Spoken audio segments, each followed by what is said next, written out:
एक समय की बात है। एक गांव में एक भूतिया घर था। गांव वाले डर से उस घर के आसपास नहीं जाता था। गांव वालों का मानना था कि उस घर में एक जादूगर लड़की की आत्मा रहती है। एक दिन गांव के कुछ साहसी बच्चे उस भूतिया घर में जाने का और उस घर में घूमने का फैसला किया।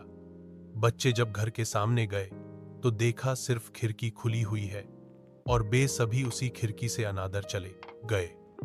बे अंधेरे में घर के अंदर घूम ही रहे थे कि अचानक से खिड़की बंद हो गई। यह देखकर सारे बच्चे डर गए। अचानक से वह लड़की की भूत बच्चों के सामने आई और जोर जोर से हंसने लगी और कहा कि अब तुम सब मेरी बंदी हो, मैं किसी को जिंदा नहीं छोड़ूंगी।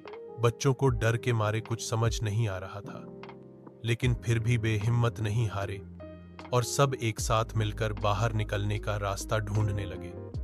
ढूंढते ढूंढते एक बच्चे को एक पुरानी किताब मिला जो कि एक जादुई किताब था और उस किताब में एक जादुई मंत्र लिखा था जिसके उच्चारण करने से वह भूत घर से दूर भाग सकती थी।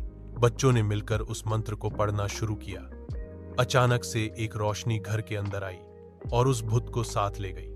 भूत के घर से बाहर जाते ही घर के सारे दरवाजे और खिड़कियां अपने आप खुल गई और बच्चे दौड़कर बाहर निकल आए। उस दिन से वह घर भूत से आजाद हो गया। गांव वालों ने सारे बच्चों के साहस की तारीफ की और सबको इनाम भी दिया।